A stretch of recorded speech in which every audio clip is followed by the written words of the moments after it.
Next, we have Martin Ssali. He is from Uganda, and he spent the last 6 weeks at the University of Wisconsin Stout.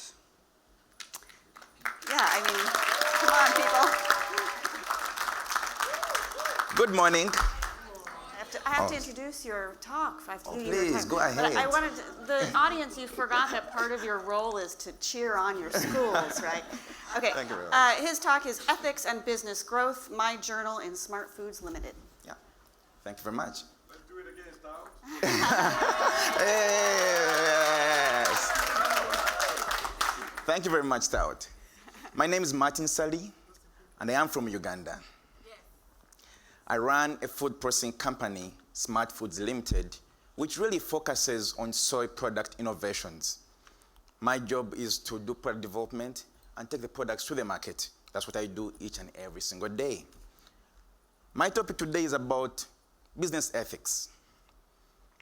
And this actually inspired my key essential question.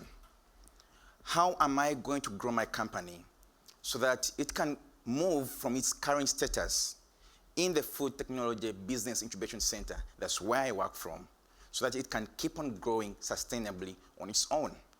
And this is also a challenge several SMEs, for which many of us here represent. How can we grow and nurture our companies effectively?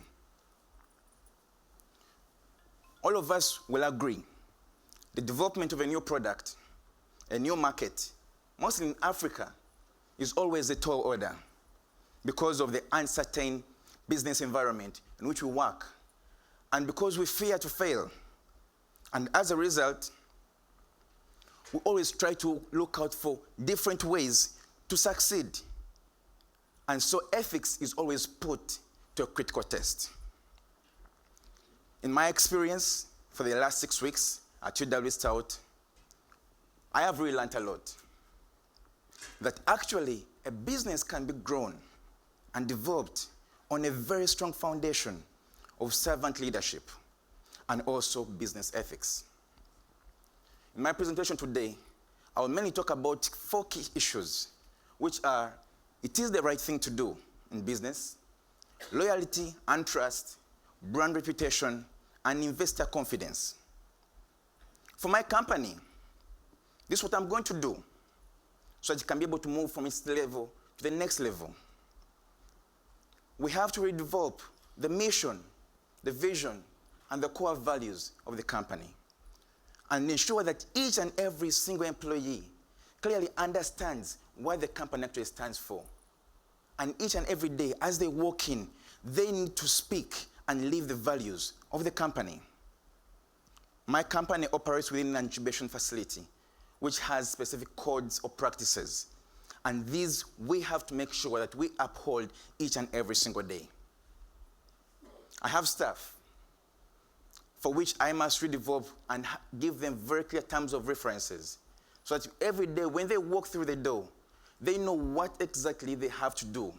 They know what their outputs at the end of the day must be, and they should be having clear performance metrics. Folks, all of us agree, no one, no business works in isolation. We work in partnership. We work with suppliers, with clients, with employees, and we have contracts. Some of them are verbal, others are written.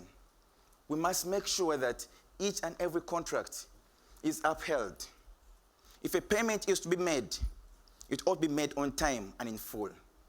And just in case I can't make the full payment, communication is a key aspect that all of us must be able to uphold. There's no reason why someone fails to communicate in case something fails to happen effectively. As businesses, we must make sure that we pay our sales tax, the income tax. Several of us try to evade the taxes. But we should know that all our economies in Africa cannot develop if at all we don't pay our taxes.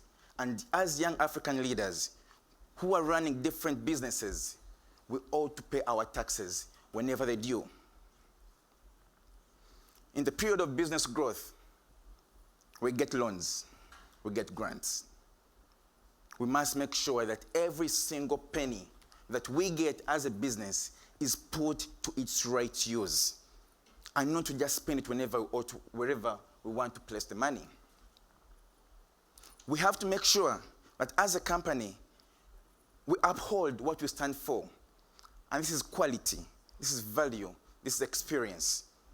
These are the key aspects of my company. If a product is defective on the product chain, it can't go into the market. If a customer complains about a product, I must be able to go out there and talk to the client.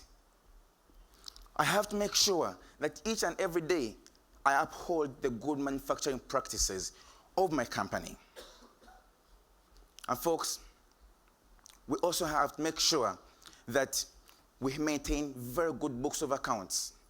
Because as SMEs, many times when we start, we don't care about that. And yet this is a key attribute to make us extremely attractive to angel investors, to venture capitalists. These are the people that we need to be able to grow our businesses effectively. Over there, I have a simple portfolio. Basically, what I'm trying to present is that we must be able to put pieces together so that we can be able to grow our businesses effectively. Thank you very much.